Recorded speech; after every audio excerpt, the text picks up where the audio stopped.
തിരുവല്ലോമലയിലെ മികച്ച അതിഥി മന്ദിരമായി Anamala home stays. അവധി ദിനത്തിൽ കുട്ടികൾക്കും മുതിർന്നവർക്കും ഉല്ലസിക്കാൻ നീന്തൽക്കുളവും പാർക്കും. പഴമയും പുതുമയും സംഗമിക്കുന്ന ആഫ്രിക്കൻ ടെന്റ് ഉൾപ്പെടെയുള്ള താമസ സൗകര്യങ്ങൾ, അതിഥികൾക്കായി വ്യത്യസ്ത രുചിലോകമൊരുക്കുന്ന തനത് വിഭവങ്ങളും. Anamala home stays, Kattukulam, Thiruvallomala. പ്രതിസന്ധികൾക്ക് വിട. വടക്കാഞ്ചേരി വിരിപ്പാക്കയിലെ തൃശൂർ സഹകരണ സ്പിന്നിംഗ് മിൽ വീണ്ടും പ്രവർത്തന സജ്ജമാകുന്നു. നവീകരണ പ്രവർത്തനങ്ങൾ പൂർത്തിയാക്കിയ മില്ലിന്റെ പുനഃപ്രവർത്തന ഉദ്ഘാടനം മാർച്ച് 2-ന് വ്യവസായ മന്ത്രി പി രാജീവ് നിർവഹിക്കും. സാങ്കേതിക തടസ്സങ്ങളും സാമ്പത്തിക പ്രതിസന്ധിയും മൂലം 2 വർഷത്തോളമായി അടഞ്ഞുകിടന്ന മില്ലാണ് സർക്കാരിന്റെയും മാനേജ്മെന്റിന്റെയും ദൃഢനിശ്ചയത്തിൽ വീണ്ടും തുറക്കുന്നത്.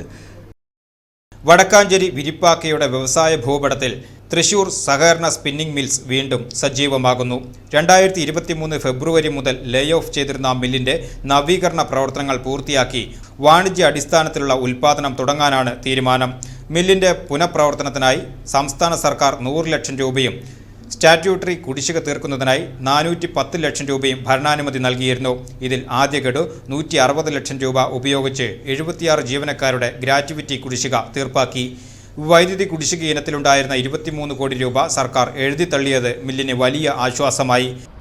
ഈ വരുന്ന 2-ാം തീയതി അതിൻ്റെ നവീകരണ പ്രവർത്തനങ്ങൾ പൂർത്തീകരിച്ചുകൊണ്ട് പുനരാരംഭിക്കാനുള്ള നടപടിയിലേക്ക് തുടക്കം കുറിക്കുകയാണ്.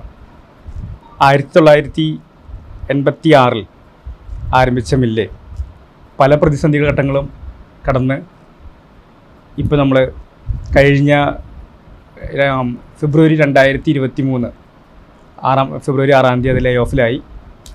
3 വർഷം പിന്നിട്ടിട്ട് നമ്മൾ ആ പിന്നിടുന്ന സമയം മുമ്പ് തന്നെ നമ്മൾ ഏകദേശം 30 കോടിയുടെ അടുത്തുള്ള NCDC സപ്പോർട്ടോട് കൂടി നവീകരണ പ്രവർത്തനങ്ങൾ നമ്മൾ പൂർത്തീകരിക്കുന്ന സ്റ്റേജിലാണ് ആ മില്ല് ലേ ഓഫിലാവുകയും തുടർന്ന് അത് നമുക്കെന്താ പറയുക, അത് അടച്ചുകിടക്കേണ്ട ഒരു അവസ്ഥയ്ക്ക് വന്നു. നമ്മൾ കഴിഞ്ഞ സർക്കാരിൻ്റെ ക്രിയാത്മകമായിട്ടുള്ള ഇടപെടലിൻ്റെ മൂലം ചെയർമാനെയും അതുപോലെ തന്നെ പുതിയ ബോർഡ് മെമ്പർമാരെയും വെച്ചുകൊണ്ട് മില്ലിൻ്റെ പ്രവർത്തനങ്ങൾ ആരംഭിക്കാനുള്ള ശ്രമം സർക്കാരിൻ്റെ ഭാഗത്തുനിന്നുണ്ടായി.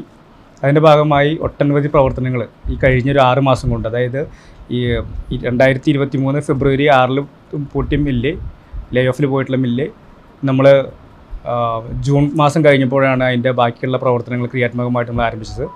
നമ്മുടെ പഞ്ചായത്തിൻ്റെ സഹകരണത്തോടു കൂടി ഒരു സ്പെഷ്യൽ ഓർഡർ എടുത്തുകൊണ്ട് തൊഴിലുറപ്പിൽ ഉൾപ്പെടുത്തിക്കൊണ്ട് ഏകദേശം 1200 തൊഴിൽ ദിനങ്ങൾ അവിടെ നമ്മൾ ലഭ്യമാക്കിക്കൊണ്ട് ഈ പ്രദേശത്തുള്ള കാടും എല്ലാം വൃത്തിയാക്കുക ഉണ്ടായി.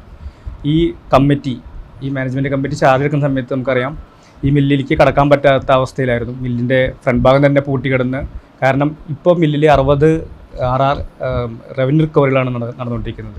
അതിൻ്റെ ഭാഗമായിട്ട് മില്ലിൻ്റെ ഗേറ്റ് മുതൽ എല്ലാ സ്ഥാപനങ്ങളും അടച്ചിടേണ്ട ഒരു അവസ്ഥ വന്നു. പക്ഷേ നമ്മൾ ഹയർ ലെവലിലും അതുപോലെ തന്നെ മന്ത്രിതലത്തിലുള്ള ഇടപെടലുകളും അഡീഷണൽ ചീഫ് സെക്രട്ടറി നേരിട്ട് തന്നുള്ള ഇടപെടലുകളും ജില്ലാ ഭരണകൂടത്തിൻ്റെയും എല്ലാ സഹകരണത്തോടു കൂടിയാണ് നമ്മൾ ഇന്നിപ്പോൾ ഈ മില്ല് ഓപ്പൺ ചെയ്യുന്നത്. മോഷണം പോയ ഇലക്ട്രിക്കൽ ഭാഗങ്ങൾ പുനഃസ്ഥാപിച്ചും KSEBയിൽ നിന്ന് പുതിയ IT പവർ കണക്ഷൻ ലഭ്യമാക്കിയും പ്രവർത്തനങ്ങൾ യുദ്ധകാലാടിസ്ഥാനത്തിൽ പൂർത്തിയാക്കി. കോട്ടൺ ബോർഡ് വഴി 229 ലക്ഷം രൂപയുടെ അസംസ്കൃത വസ്തുക്കൾ ഇതിനോടകം മില്ലിൽ എത്തിച്ചിട്ടുണ്ട്. തെക്കുംകര പഞ്ചായത്തിന്റെ തൊഴിലുറപ്പ് പദ്ധതിയിൽ ഉൾപ്പെടുത്തി മിൽ പരിസരം ശുചീകരിച്ചു. ഹൈക്കോടതി ഇടപെടലിലൂടെ പുതിയ GST രജിസ്ട്രേഷനും ജില്ലാ കളക്ടറുടെ പ്രത്യേക അനുമതിയും നേടിയെടുത്താണ് മിൽ തുറക്കുന്നത്. വാർത്താസമ്മേളനത്തിൽ managing director Aby Thomas, director board chairman doctor KS Kripakumar, ഡയറക്ടർമാരായ NK പ്രമോദ് കുമാർ, മുഹമ്മദ് ഷെരീഫ്, P മൊയ്തു എന്നിവർ പങ്കെടുത്തു.